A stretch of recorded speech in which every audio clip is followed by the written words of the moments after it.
नमस्कार। इस खास विश्लेषण में आपका स्वागत है। आज हम एक ऐसी जगह की बात करने वाले हैं जो सच में दिमाग चकरा देती है। एक तरफ है हमारा आज का एडवांस्ड मॉडर्न साइंस और दूसरी तरफ है भारत के उड़ीसा में खड़ा सदियों पुराना पुरी का भव्य जगन्नाथ मंदिर। आपने इसके धार्मिक महत्व के बारे में तो बहुत सुना होगा, राइट?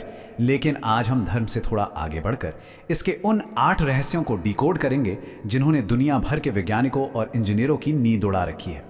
मतलब कुछ ऐसी घटनाएं जो सच में हमारे भौतिकी और प्रकृति के नियमों को सीधा चैलेंज करती हैं। तो आगे बढ़ने से पहले जरा इस सवाल पर गौर कीजिए, क्या ऐसा हो सकता है कि सैकड़ों साल पुरानी वास्तुकला आज के मॉडर्न साइंस को भी पीछे छोड़ दे? देखिए, विज्ञान में हर चीज के पीछे कोई ना कोई लॉजिक होता है, कोई थ्योरी होती है। लेकिन जब हम जगन्नाथ मंदिर के आर्किटेक्चर और वहां रोज होने वाली घटनाओं को साइंटिफिक नजरिए से देखते हैं तो लगता है जैसे फिजिक्स के सारे नियम वहां काम करना ही बंद कर देते हैं। आज हमारे पास इतने एडवांस टूल्स हैं, फिर भी इस प्राचीन ढांचे की परफेक्शन देखकर अच्छे अच्छे इंजीनियर हैरान रह जाते हैं। तो चलिए बिना देर किए सीधे शुरू करते हैं। आज हम इस पूरी चर्चा को इन 5 हिस्सों में बांटकर समझेंगे। पहला, विज्ञान और जगन्नाथ के रहस्य। दूसरा, अद्भुत वास्तुकला के चमत्कार। तीसरा, प्रकृति के विपरीत नियम। चौथा, रसोई और प्रसाद का रहस्य। और अंत में बात करेंगे ध्वज की एक ऐसी परंपरा की जिसे निभाना अनिवार्य है। तो सबसे पहले बात करते हैं भाग 1 की, विज्ञान और जगन्नाथ के रहस्य, जहां फिजिक्स के नियम ही उल्टे पड़ जाते हैं। अब देखिए, एरोडायनामिक्स का एक बहुत ही बेसिक सा रूल है, हवा जिस तरफ चलेगी कोई भी झंडा या कपड़ा उसी दिशा में लहराएगा, है ना? ये तो हम सब बचपन से देखते आ रहे हैं। लेकिन जगन्नाथ मंदिर के मुख्य शिखर पर लगे झंडे के केस में ऐसा बिल्कुल नहीं होता। लिटरली ये झंडा हमेशा हवा के विपरीत दिशा में लहराता है। अब आप खुद सोचिए, विज्ञान कहता है कि हवा का दबाव चीजों को अपनी दिशा में धकेलता है, तो फिर इतनी ऊंचाई पर कौन सा फोर्स इस झंडे को हवा के अगेंस्ट उड़ा रहा है? गुरुत्वाकर्षण और हवा के दबाव की हमारी पूरी समझ यहां आकर एक बड़े सवाल में बदल जाती है।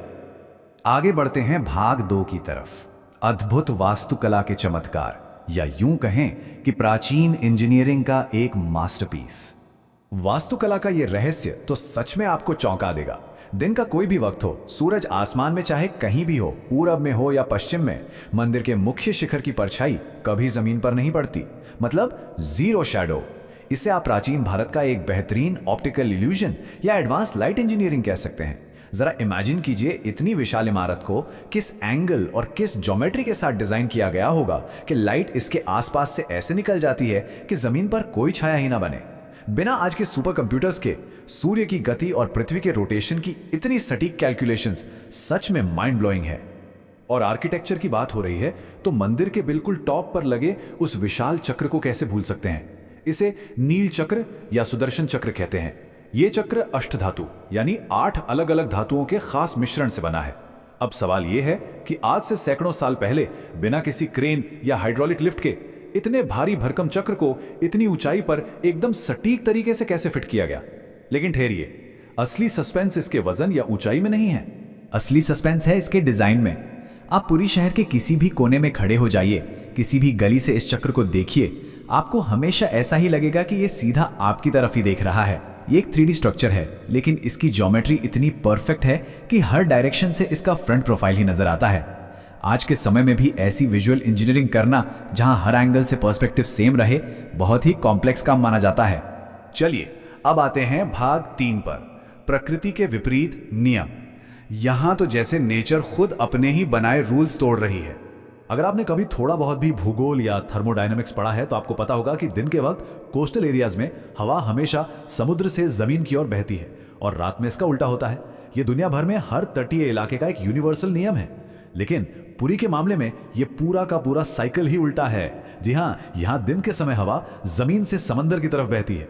दुनिया भर के मौसम विज्ञानी आज तक इस बात का कोई सॉलिड साइंटिफिक रीजन नहीं दे पाए हैं कि आखिर सिर्फ इसी जगह पर हवा का पैटर्न उल्टा क्यों बिहेव करता है। हवा के बाद जरा ध्वनि यानी साउंड की बात करते हैं। मंदिर का जो मेन एंट्रेंस है, जिसे सिंह द्वार कहते हैं, वो समुद्र के बहुत करीब है। बाहर खड़े होकर आपको लहरों का बहुत तेज शोर सुनाई देगा, लेकिन जैसे ही आप सिंह द्वार के अंदर अपना पहला कदम रखते हैं, बस एक कदम अंदर, लहरों का वो शोर अचानक से गायब हो जाता है। एकदम पिन ड्रॉप साइलेंस। और जैसे ही आप बाहर वापस पैर निकालते हैं, शोर फिर से शुरू।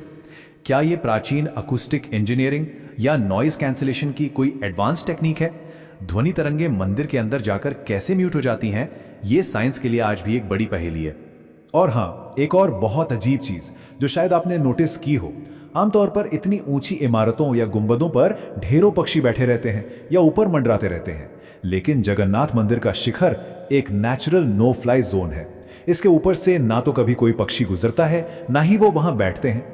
यहां तक कि कोई हवाई जहाज भी इसके ठीक ऊपर से नहीं उड़ता। कुछ साइंटिस्ट का मानना है कि शायद यहां कोई बहुत ही स्ट्रॉन्ग मैग्नेटिक फील्ड काम कर रहा है जो पक्षियों के नेविगेशन को डिस्टर्ब करता है। पर सच कहूं तो ये सब अभी थ्योरीज ही हैं, पक्के तौर पर कोई कुछ नहीं जानता। खैर, अब चलते हैं भाग 4 की ओर, रसोई और प्रसाद का रहस्य। एक ऐसी कुकिंग टेक्निक जो फिजिक्स के होश उड़ा दे। मंदिर में जो प्रसाद बनता है उसकी तकनीक तो लिटरली थर्मोडायनामिक्स का मजाक उड़ाती है। यहां लकड़ी की आंच पर मिट्टी के 7 बर्तन एक के ऊपर एक रखे जाते हैं।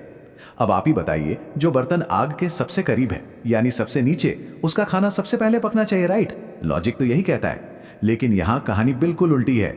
जो बर्तन सबसे ऊपर होता है यानी 7वें नंबर पर, उसका प्रसाद सबसे पहले पककर तैयार होता है, और जो आग के एकदम पास है वो सबसे आखिर में।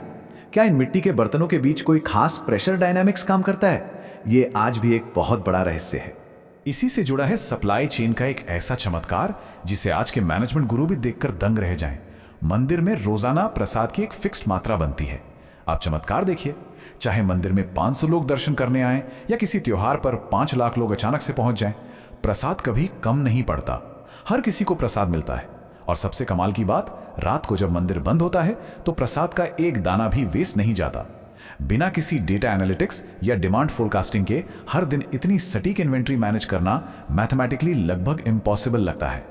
और अब हम आ गए हैं अपने आखिरी हिस्से पर, भाग 5, ध्वज की अनिवार्य परंपरा। एक ऐसा अनुशासन जिसने इस ढांचे को जिंदा रखा है। हमने शुरुआत में उस झंडे की बात की थी जो हवा के विपरीत लहराता है। उस झंडे को लेकर एक बहुत ही सख्त नियम है। इसे हर दिन, जी हां, हर एक दिन मैन्युअली बदला जाता है। मंदिर के एक पुजारी को रोज 45 मंजिल की ऊंचाई पर बिना किसी सेफ्टी गियर के, बिना किसी मॉडर्न इक्विपमेंट के चढ़ना होता है। चाहे कड़कड़ाती धूप हो, मूसलाधार बारिश हो या आंधी तूफान, ये परंपरा आज तक एक दिन के लिए भी नहीं रुकी। अब आप सोच रहे होंगे कि इतनी क्या सख्ती है? तो सुनिए, इस नियम के पीछे दांव बहुत बड़ा है। मान्यता है कि अगर गलती से भी सिर्फ एक दिन के लिए भी यह झंडा नहीं बदला गया तो यह पूरा का पूरा मंदिर अगले 18 सालों के लिए बंद हो जाएगा। जरा सोचिए, इसी एक खौफ या आस्था ने इस मंदिर के रखरखाव को सदियों से एक ऐसे अटूट अनुशासन में बांध रखा है जो आज के समय में कहीं और देखने को नहीं मिलता।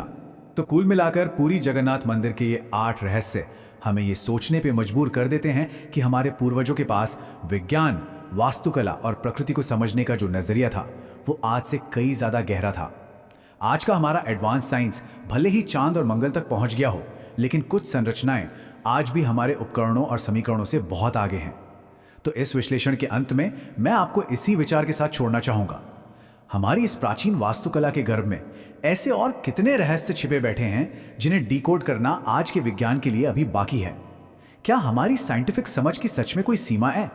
इस दिलचस्प सफर में मेरे साथ जुड़ने के लिए आपका बहुत बहुत धन्यवाद।